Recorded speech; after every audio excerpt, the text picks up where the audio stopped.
अस्सलाम वालेकुम and welcome again to my YouTube channel. हमने ग्रेड 12 या क्लास 12 बायोलॉजी कोर्स शुरू किया है। पंजाब के जितने भी बोर्ड्स हैं उनकी बायोलॉजी की बुक में फॉलो कर रहा हूँ। हम चैप्टर नंबर 14 या चैप्टर नंबर 2 तक हम पहुँच गए हैं और इस वाले चैप्टर में ये हमारा लेक्चर नंबर 2 होगा। चैप्टर नंबर 14 या चैप्टर नंबर 2 आप लोगों का है urinary system of man. Lecture number 1 में मैं आप लोगों के सामने किडनी का स्ट्रक्चर भी डिस्कस कर चुका हूँ। लेक्चर नंबर 2 में मैं नेफ्रॉन का स्ट्रक्चर भी डिस्कस कर चुका हूँ।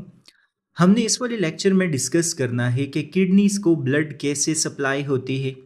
जैसे ही किडनीज को ब्लड मिलता है तो वहाँ पर उसका फिल्ट्रेशन कैसे अकर हो रहा होता है। ऑल्दो बुक के अंदर टॉपिक बहुत ज़्यादा ब्रीफ डिस्कस किया है लेकिन हम इसको काफ़ी डिटेल में डिस्कस करेंगे। सबसे पहले मैं आप लोगों को ये पूरे का पूरा टॉपिक एक डायग्राम की मदद से समझाऊंगा। इसके बाद हम डिस्कशन करेंगे। डायग्राम के बाद हम डिस्कशन करेंगे।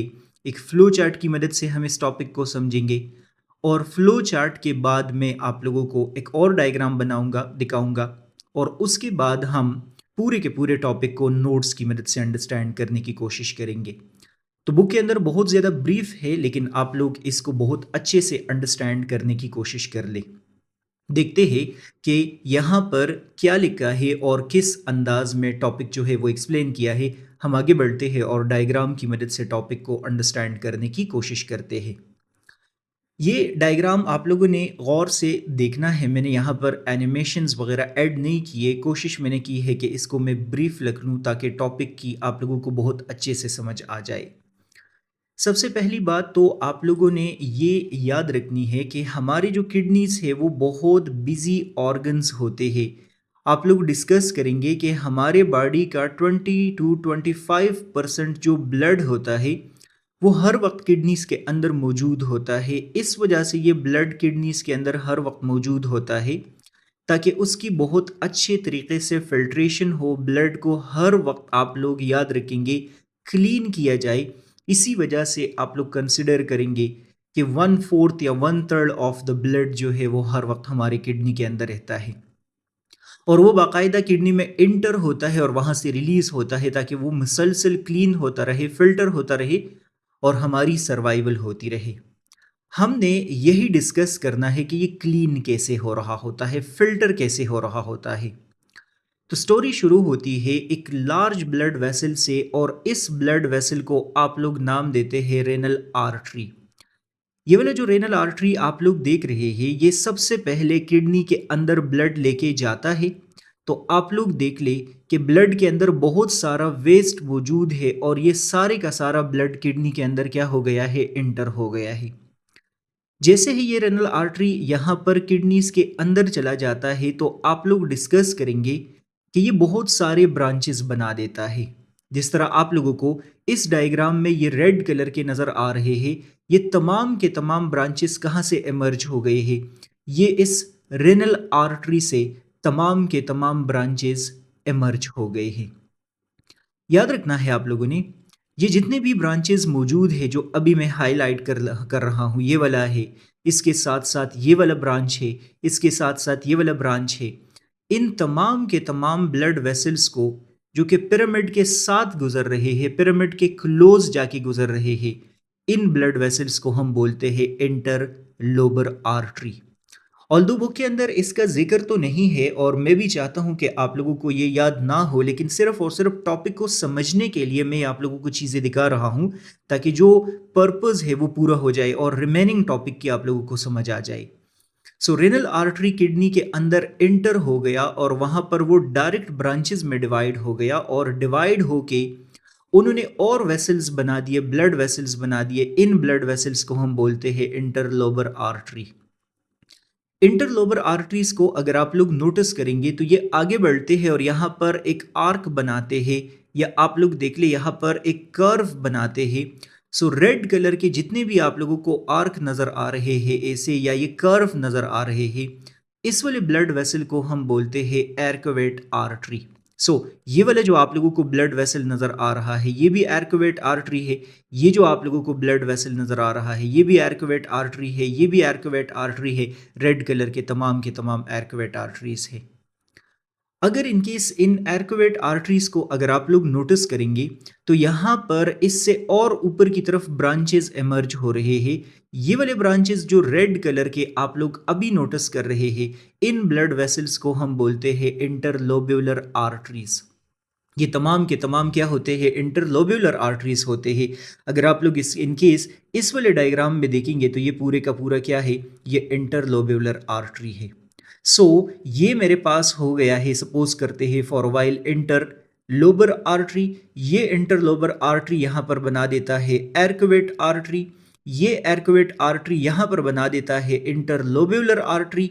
और ये इंटरलोब्यूलर आर्टरी आप लोग याद रखेंगे, जो अभी मैं ब्लड वेसल बना रहा हूँ, ये छोटा सा जो पोर्शन आप लोग देख रहे हैं, इस ब्लड वेसल को हम बोलते हैं एफेरेंट आर्टीरियोल। एफेरेंट आर्टीरियोल को अगर आप लोग डायग्राम में नोटिस करेंगे तो ये नेफ्रॉन के अंदर एंटर हो रहा है, और ये ब्लड वेसल जो अभी आप लोग देख रहे हैं, इसको हम बोलते हैं ग्लोमेरुलस। अगर मैं इस पूरे के पूरे डायग्राम को यहाँ पर 1 मिनट के लिए जूम इन कर दूं तो आप लोग देख लीजिए, छोटा सा ब्लड वेसल है, ये है हमारे पास एर्कोवेट आर्टरी, और ये जो छोटा सा मैंने डॉट बनाया है, ये देख लो, ये नेफ्रॉन के अंदर है, इसको हम बोलते हैं ग्लोमेरुलस। याद रखना है आप लोगों ने कि यही जो ग्लोमेरुलस है, इससे ये वाला जो ब्लड वेसल बाहर की तरफ निकल रहा है, रेड कलर का जो ब्लड वेसल है, इस ब्लड वेसल को हम बोलते हैं इफेरेंट आर्टीरियोल। और ये इफेरेंट आर्टीरियोल अभी नेक्स्ट डायग्राम में मैं आप लोगों को दिखाऊंगा, ये यहाँ पर नेफ्रॉन के अराउंड पूरे का पूरा बंच बना देता है, और बंच बनाते बनाते आहिस्ता आहिस्ता वेन बना देता है। और आप लोग देख लीजिए, तमाम के तमाम वेन्स जो है ये वापस क्या कर रहे हैं? ये ब्लड को रिटर्न कर रहे हैं। तो जिस तरह इंटरलोब्यूलर आर्टरी था, इसी तरह इंटरलोब्यूलर वेन होगा, और इंटरलोब्यूलर वेन इंटरलोबर वेन में एंटर होगा, और ये वेन सारे के सारे इकट्ठे होंगे, और इकट्ठे होते होते कहाँ की तरफ चले जाएंगे? ये आप लोग डिस्कस करेंगे, रेनल वेन के पास जाएंगे। जो भी ब्लड रेनल आर्टरी की मदद से इंटर हो रहा है, वो किडनी के अंदर ऐसे ट्रेवल करेगा। ट्रेवल करते करते वो यहाँ पर नेफ्रॉन के पास आएगा। नेफ्रॉन के अंदर वो फिल्टर होगा, और फिल्टर होके वो ब्लड सारे का सारा आप लोग डिस्कस करेंगे रेनल वेन की मदद से जो है वो रिटर्न होगा। तो सबसे पहले रेनल आर्टरी है, रेनल आर्टरी इंटरलोबर आर्टरी में कन्वर्ट हो गया, इंटरलोबर आर्टरी जो है वो एर्कोवेट आर्टरी में कन्वर्ट हो गया, एर्कोवेट आर्टरी से ब्रांच इमर्ज हो गया इंटरलोब्यूलर आर्टरी, उससे एफेरेंट आर्टीरियोल, फिर ग्लोमेरुलस बन गया, फिर इफेरेंट आर्टीरियोल, फिर वहां से इंटरलोबर वेन, फिर इंटरलोबर वेन से इंटरलोब्यूलर वेन से इंटरलोबर वेन, फिर उसके बाद आप लोग डिस्कस करेंगे यहाँ पर रेनल वेन बन गया। अब ये सारे के सारे ब्लड वेसल्स जो है वो आप लोगों को याद नहीं करने, याद करने भी है तो उसको प्रेजेंट करने का आसान तरीका मैंने यहाँ पर बनाया है। जो पर्पस है वो असल में कुछ और है, और उसकी तरफ मैं आप लोगों को लेके जाता हूँ। अगर इनकेस इस डायग्राम से समझ नहीं आई तो आप लोग सीधे सीधे ये फ्लो चार्ट बना ले कि सबसे पहले किडनी के अंदर रेनल आर्टरी इंटर हो जाता है, वो रेनल आर्टरी डिवाइड हो जाता है, उससे इंटरलोबर आर्टरी बनते हैं, इंटरलोबर आर्टरी से एर्कोवेट आर्टरी बन जाता है, एर्कोवेट आर्टरी से इंटरलोब्यूलर आर्टरी बन जाता है, इंटरलोब्यूलर आर्टरी एफेरेंट आर्टीरियोल में डिवाइड हो जाता है, एफेरेंट आर्टीरियोल ग्लोमेरुलस में डिवाइड हो जाता है, ग्लोमेरुलस इफेरेंट आर्टीरियोल बना देता है, इफेरेंट आर्टीरियोल पेरीट्यूबुलर कैपिलरीज बना देता है, पेरीट्यूबुलर कैपिलरीज जो है वो वाजा रेक्टा बना देते हैं, वाजा रेक्टा इंटरलोब्यूलर वेन में एंटर होते हैं, और इंटरलोब्यूलर वेन से वो इंटरलोबर वेन में एंटर हो जाते हैं, और सबसे लास्ट में वो रेनल वेन की तरफ एंटर हो जाते हैं। आप लोग डिस्कस करेंगे कि वेस्ट जो किडनी के अंदर मौजूद होता है, ब्लड के अंदर जो यूरिया मौजूद होता है, वो यहाँ से एंटर होता है, यहाँ पर आके वो इस ग्लोमेरुलस के अंदर फिल्टर हो जाता है, और जो क्लीन ब्लड है वो वापस किसकी मदद से रिटर्न हो जाता है? रेनल वेन की मदद से रिटर्न हो जाता है। ये फ्लो चार्ट आप लोग बिल्कुल पेपर में बना सकते हैं, लेकिन अगर इनकेस याद ना भी हो कोई मसला नहीं है। याद जो आप लोगों ने ज़रूरी चीज़ें करनी है, इसमें आपने रेनल आर्टरी याद करना है, afferent arteriole, glomerulus, efferent arteriole, peritubular capillaries, vasa recta और रेनल वेन। सिर्फ और सिर्फ ये आप लोगों ने याद करने हैं, और मैं आप लोगों को अभी ये दूसरे डायग्राम में दिखाता हूँ, अभी समझ भी आ जाएगी। रिमेनिंग सारे पार्ट्स को इग्नोर कर दे, मैंने सिर्फ और सिर्फ इस वजह से ऐड कर दिए हैं ताकि ये सारे के सारे पार्ट्स उसके साथ क्या हो जाए? जस्ट कनेक्ट हो जाए। तो अब इस पूरे कंसेप्ट को हम इस डायग्राम में 1 मिनट के लिए ज़रा अंडरस्टैंड करने की कोशिश करते हैं, फिर मैं नोट्स दिखाऊंगा। ये ब्लड वेसल आप लोग नोट कर रहे हैं रेड कलर का, ये मैंने पिछले पेज पे भी आप लोगों को दिखाया था। इस ब्लड वेसल के अंदर आप लोग याद रखेंगे कि ब्लड आता है और इस ब्लड में यूरिया होगा या वेस्ट मौजूद होगा। ये वाला जो ब्लड वेसल है इसको अगर आप लोग नोटिस कर ले तो ये किस ब्लड वेसल में डिवाइड हो गया है। ये छोटा सा ब्लड वेसल जो अभी जिसको मैं हाईलाइट कर रहा हूं, इसको हम बोलते हैं एफेरेंट आर्टीरियोल। तो अगर इनकेस ये छोटा सा ब्लड एफेरेंट आर्टीरियोल है, और एफेरेंट आर्टीरियोल कहाँ से बनता है, आप लोगों ने पढ़ा कि ये इंटरलोब्यूलर आर्टरी से बनता है। तो डायग्राम के मुताबिक ये वाला जो ब्लड वेसल होगा ये इंटरलोब्यूलर आर्टरी होगा। सो इससे एफेरेंट आर्टीरियोल बन गया। मुझे बताओ कि मेरे फ्लो चार्ट के मुताबिक एफेरेंट आर्टीरियोल से क्या बनता है, ग्लोमेरुलस बनता है। यानी ये एफेरेंट आर्टीरियोल है और ये कौन सा है, ये ग्लोमेरुलस है। तो आप लोग यहाँ अगर इनकेस नोटिस करेंगे तो ये वाला जो ब्लड वेसल आप लोगों को नजर आ रहा है इसको हम क्या नाम देते हैं, इसको ग्लोमेरुलस बोलते हैं। तो 1 ब्लड वेसल ये हो गया और 2 ये हो गया। मैंने आप लोगों को फ्लो चार्ट में बताया कि ग्लोमेरुलस के बाद क्या बनता है, इफेरेंट आर्टीरियोल बनता है। तो अगर आप लोग यहाँ डायग्राम में देखेंगे तो जो ब्लड वेसल बाहर एमर्ज हो रहा है, ये वाला जो ब्लड वेसल है मैं इसके साथ 3 लिख लेता हूँ, ये इफेरेंट आर्टीरियोल है। मैंने वहां पर फ्लो चार्ट के अंदर आपको बताया कि इफेरेंट आर्टीरियोल के बाद जो 4th ब्लड वेसल बनते हैं वो है पेरीट्यूबुलर कैपिलरीज। तो यहां अगर आप लोग डायग्राम में नोटिस करेंगे, ये जितने भी आप लोगों को कन्वोल्यूटेड रेड कलर के ब्लड वेसल्स नजर आ रहे हैं, जो कि प्रॉक्सिमल कन्वोल्यूटेड ट्यूब्यूल के ऊपर है और डिस्टल कन्वोल्यूटेड ट्यूब्यूल के ऊपर है, इनको हम नाम देते हैं peritubular capillaries. So you need to remember, अभी ये मैं नोट्स में एक्सप्लेन भी करूंगा कि पेरीट्यूबुलर कैपिलरीज का जो लोकेशन है वो कहाँ है। ये प्रॉक्सिमल कन्वोल्यूटेड ट्यूब्यूल और डिस्टल कन्वोल्यूटेड ट्यूब्यूल के ऊपर मौजूद होते हैं। ये पेपर में आता है कि पेरीट्यूबुलर कैपिलरीज का लोकेशन क्या है। आप बोलेंगे कि ये प्रॉक्सिमल कन्वोल्यूटेड ट्यूब्यूल और डिस्टल कन्वोल्यूटेड ट्यूब्यूल के ऊपर मौजूद होते हैं। तो डायग्राम में जितना भी आप लोगों को ये रीजन नजर आ रहा है रेड कलर का ब्लड वेसल्स, ये पेरीट्यूबुलर कैपिलरीज है।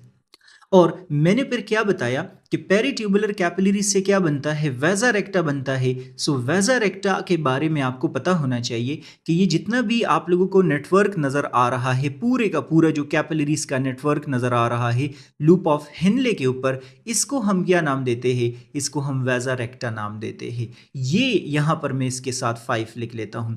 तो अगर इनके हिसाब से पेपर पूछा जाता है कि वेजा रेक्टा कहाँ मौजूद होते हैं, तो आप बोलेंगे कि लूप ऑफ हेनले में पाए जाते हैं। सो पेरीट्यूबुलर कैपिलरीज बी कैपिलरीज है, वेजा रेक्टा बी कैपिलरीज है और ग्लोमेरुलस बी कैपिलरीज है। लेकिन आप लोग बोलेंगे कि ये बॉमिन्स कैप्सूल के अंदर पाए जाते हैं। पेरीट्यूबुलर कैपिलरीज प्रॉक्सिमल और डिस्टल कन्वोल्यूटेड ट्यूब्यूल में होते हैं और वेजा रेक्टा आप डिस्कस करेंगे कि ये लूप ऑफ हेनले के अंदर मौजूद होते हैं। तो पेपर में अगर इनके हिसाब से पूछा जाता है कि 3 डिफरेंट टाइप्स के कैपिलरीज बता दे कि कौन कौन से कैपिलरीज है जो कि नेफ्रॉन के साथ एसोसिएटेड है, तो आप बोलेंगे एक ग्लोमेरुलस है, दूसरा पेरीट्यूबुलर कैपिलरीज है और तीसरा आप लोग डिस्कस करेंगे कि वेजा रेक्टा है। ग्लोमेरुलस बॉमिन्स कैप्सूल के अंदर है, पेरीट्यूबुलर कैपिलरीज प्रॉक्सिमल और डिस्टल कन्वोल्यूटेड ट्यूब्यूल के ऊपर होते हैं और लूप ऑफ हेनले के ऊपर आप लोग डिस्कस करेंगे कि वेजा रेक्टा मौजूद होते हैं। मेरे ख्याल में कि मैंने अपनी तरफ से कोशिश की है ये सारी बातों को आप लोगों को समझ आ जाए। अगर इन केस इसमें कन्फ्यूजन है तो क्विक हम यहाँ पर नोट्स के फॉर्म में देखते हैं या बुक से देखते हैं यहाँ पर क्या लिखा है। So blood circulation to kidney या ब्लड सर्कुलेशन टू नेफ्रॉन या रेनल सर्कुलेशन, इस टॉपिक को आप लोग कुछ भी नाम दे सकते हैं। The kidneys are highly vascularized organs receiving approximately 20 to 25% of the total cardiac output. लिखा है कि किडनीज के अंदर बहुत सारे ब्लड वेसल्स होते हैं। हाईली वैस्कुलराइज्ड का मतलब बहुत सारे इसके अंदर ब्लड वेसल्स मौजूद होते हैं और ये तकरीबन हमारे बॉडी का 20% ब्लड जो है वो हमेशा उसके अंदर मौजूद होगा। हर वक्त जब हार्ट बीट करता है तो अपना 20 to 25% ब्लड किडनीज के पास भेजता है। क्यों, मैंने आप लोगों को बताया ताकि वो क्लीन हो, ताकि वो फिल्टर हो और हमारी जो है वो हेल्थ अच्छी रहे। The pathway of blood inside kidney begins with the renal artery which enter the kidney at the hilum. मैंने आप लोगों को बताया कि किडनी ब्लड सर्कुलेशन जो है वो कहाँ से शुरू होता है, वो एक ब्लड वेसल से शुरू होता है और इस ब्लड वेसल को हम बोलते हैं रेनल आर्टरी। ये कहाँ एंटर होता है, इस रीजन में एंटर होता है। इस रीजन को हम बोलते हैं रेनल हाइलिस या रेनल हाइलम, हम इसको नाम देते हैं। It divides into branches which gives rise to efferent arteriole। मैंने जिस तरह आप लोगों को बताया कि बुक के अंदर बार बार इन्होंने क्या किया है, इग्नोर कर दिया है, तो यहाँ पर भी आप लोग बोलेंगे कि ये ब्लड वेसल कन्वर्ट होगा इंटरलोबर आर्टरी में, फिर मैंने बोला एर्क्वेट आर्टरी में, एर्क्वेट आर्टरी से इंटरलोब्यूलर आर्टरी और इंटरलोब्यूलर आर्टरी से एफेरेंट आर्टीरियोल। तो इन्होंने कहा कि यहाँ पर ब्लड वेसल इंटर होता है रेनल आर्टरी और सीधे यहाँ तक पहुंच गए एफेरेंट आर्टीरियोल बन जाता है। एफेरेंट आर्टीरियोल से क्या बनता है? Unlike most capillary beds in the body that drains into venule, the glomerular capillaries drains into efferent arteriole. इस वाले सेंटेंस का क्या मतलब है? इस सेंटेंस का मतलब है कि जो यहाँ पर मैं आप लोगों को ज़रा ये समझाने की कोशिश करता हूँ, वापस मुझे डायग्राम के पास जो है वो जाना होगा, इस वाले के पास। यहाँ देख ले, ये एफेरेंट आर्टीरियोल है, एफेरेंट आर्टीरियोल बन गया और उस एफेरेंट आर्टीरियोल से यहाँ पर कैपिलरीज बन जाएंगे। याद रखना है आप लोगों ने, टेक्निकली कैपिलरीज के बाद क्या बनना चाहिए? वेन्स बनने चाहिए। लेकिन उस सेंटेंस के अंदर लिखा है कि ये जो कैपिलरीज होते हैं, ये जो ग्लोमेरुलस होता है, ये वेन नहीं बनाते बल्कि ये इफेरेंट आर्टीरियोल बनाते हैं। नॉर्मली तो आर्टरी से क्या बनते हैं? कैपिलरीज बनते हैं और कैपिलरीज से वेन बनता है ना, यहाँ ऐसा नहीं है। यहाँ आर्टरी से ग्लोमेरुलस बन रहे हैं, कैपिलरीज बन रहे हैं और कैपिलरीज आप लोग डिस्कस करेंगे वो इफेरेंट आर्टीरियोल बना देता है। तो इन्होंने सेंटेंस के अंदर यही लिखा है कि जो ग्लोमेरुलस है वो क्या करता है? वो वेन नहीं बनाता बल्कि वो इफेरेंट आर्टीरियोल बना देता है। क्या बना देता है? इफेरेंट आर्टीरियोल बना देता है। The efferent arteriole branches into peritubular capillaries। मैंने वहां पर अपने फ्लो चार्ट में आप लोगों को क्या बताया, या इस डायग्राम में आप लोगों को क्या बताया कि efferent arteriole से क्या बनते हैं? पेरीट्यूबुलर कैपिलरीज बनते हैं। या इस डायग्राम में मैंने आप लोगों को बताया कि efferent arteriole से क्या बनते हैं? ये वाले पेरीट्यूबुलर कैपिलरीज बनते हैं जो कि प्रॉक्सिमल और डिस्टल कन्वोल्यूटेड ट्यूब्यूल के ऊपर है, प्रॉक्सिमल और डिस्टल कन्वोल्यूटेड ट्यूब्यूल के ऊपर मौजूद है। आगे डिस्कस किया है कि these capillaries form a dense network around proximal and distal convoluted tubule in the renal cortex. तो अगर इनकेस एग्जामिनर आपसे पूछता है कि पेरीट्यूबुलर कैपिलरीज कहाँ मौजूद होते हैं, आप बोलेंगे कि ये प्रॉक्सिमल कन्वोल्यूटेड ट्यूब्यूल और डिस्टल कन्वोल्यूटेड ट्यूब्यूल के ऊपर होते हैं। प्रॉक्सिमल कन्वोल्यूटेड ट्यूब्यूल और डिस्टल कन्वोल्यूटेड ट्यूब्यूल कहाँ होते हैं? आप बोलेंगे रेनल कॉर्टेक्स में। सो पेरीट्यूबुलर कैपिलरीज असल में कॉर्टेक्स में मौजूद होते हैं, किडनी का जो कॉर्टेक्स पोर्शन होता है उसमें मौजूद होते हैं। In juxtamedullary nephron, the efferent arteriole also gave rise to vasa recta। मैंने आप लोगों को यहां पर अपने डायग्राम में बताया कि जो पेरीट्यूबुलर कैपिलरीज है उससे नेक्स्ट कौन सा बनता है? वो वेजा रेक्टा बनता है। और वेजा रेक्टा कहाँ होते हैं? लूप ऑफ हेनले के ऊपर होते हैं। यहां पर इस वाले डायग्राम में मैंने आप लोगों को बताया कि पेरीट्यूबुलर कैपिलरीज यहां पर क्या बनाते हैं? वेजा रेक्टा बनाते हैं। और वेजा रेक्टा कहाँ होते हैं? लूप ऑफ हेनले के ऊपर होते हैं। यही सेंटेंस इन्होंने डिस्कस किया है कि जो कैपिलरीज प्रॉक्सिमल कन्वोल्यूटेड और डिस्टल कन्वोल्यूटेड ट्यूब्यूल के ऊपर थे, पेरीट्यूबुलर कैपिलरीज, यही आगे बढ़ते हैं और आगे बढ़ के क्या करते हैं? वेजा रेक्टा बना देते हैं। वेजा रेक्टा मीन कि ये कुछ और कैपिलरीज बनाना शुरू कर देते हैं। ये भी इफेरेंट आर्टीरियोल से इमर्ज हो रहे हैं, कोई मसला नहीं है। These are long and straight capillary network in medulla that run parallel to the roof of Henle। So मैंने repeatedly बताया है कि वेजा रेक्टा कहाँ मौजूद होते हैं? आप लोग बोलेंगे कि ये लूप ऑफ हेनले के ऊपर मौजूद होते हैं। वेजा रेक्टा का लोकेशन क्या है? लूप ऑफ हेनले होता है। क्या लोकेशन होता है? Loop of Henle. और ये कहाँ मौजूद होते हैं? मेडुला में मौजूद होते हैं। जिस तरह आप लोग पेरीट्यूबुलर कैपिलरीज बोलते हैं, कॉर्टेक्स में मौजूद है, ये लूप ऑफ हेनले आप लोग, वेजा रेक्टा आप लोग बोलेंगे कि लूप ऑफ हेनले में मौजूद होते हैं। आगे डिस्कस किया है कि after the exchange of material the capillaries converge to form venules. मैंने यहां पर आप लोगों को अपने फ्लो चार्ट में क्या बताया था कि सारे के सारे कैपिलरीज कंबाइन होते हैं और क्या बनाते हैं? वेन्स बनाते हैं या नहीं।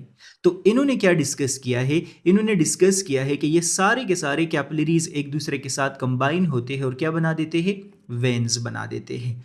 और यही वेन्स आहिस्ता आहिस्ता एक दूसरे के साथ मर्ज हो जाते हैं और मर्ज होके क्या बना देते हैं, रेनल वेन बना देते हैं। मैंने अपने फ्लो चार्ट में आप लोगों को वहां पर पिछले पेज में बताया कि यही वेन कंबाइन होते हैं और क्या बना देते हैं, रेनल वेन बना देते हैं। अगर इस पूरे के पूरे स्टोरी को क्या करना चाहे बंदा, अगर इस पूरे के पूरे स्टोरी को डायग्राम की मदद से अंडरस्टैंड करना चाहे तो आप ये भी डायग्राम बना सकते हैं। जो मैंने फर्स्ट डायग्राम बनाया था वो भी बना सकते हैं। और ये जो यहाँ पर मैंने आप लोगों के सामने नोट्स लिख के है, ये आप लोग बिल्कुल पेपर में लिख सकते हैं, इसमें कोई मसला नहीं है। बस लास्ट पॉइंट लिखा है कि रेनल वेन आगे जाके इंफीरियर वेना केवा में एंटर हो जाएगा और वहाँ से फिर ब्लड हार्ट की तरफ जाएगा और ब्लड क्या होगा, क्लीन होगा। अभी भी अगर इन केस आप लोगों को कंफ्यूजन हो रही है तो मैं यहाँ पर बताता चलूँ कि रेनल आर्टरी की मदद से ब्लड इंटर हो गया और वो ब्लड किडनी के अंदर गया, नेफ्रॉन के अंदर फिल्टर हो गया और रेनल वेन की मदद से क्लीन ब्लड जो है वो क्या है, वो आ गया। तो ब्लड इधर जा रहा है, फिल्टर होके वापस आ रहा है। अगर इन केस किसी भी चीज़ की समझ नहीं आई तो वो मुझे आप लोग बताएंगे। मेरे ख्याल में कि इसमें प्रॉब्लम नहीं होगा। लाइक सब्सक्राइब शेयर आप लोगों ने करना है, ज़रूर करना है। और अपने फ्रेंड्स के साथ भी, फैमिली मेम्बर्स के साथ भी, और अपने स्कूल, अपने क्लास, अपने कॉलेज, सबके साथ आप लोगों ने शेयर करना है। नेक्स्ट वीडियो लेक्चर आप लोग देखेंगे। गुड बाय, अल्लाह हाफिज़।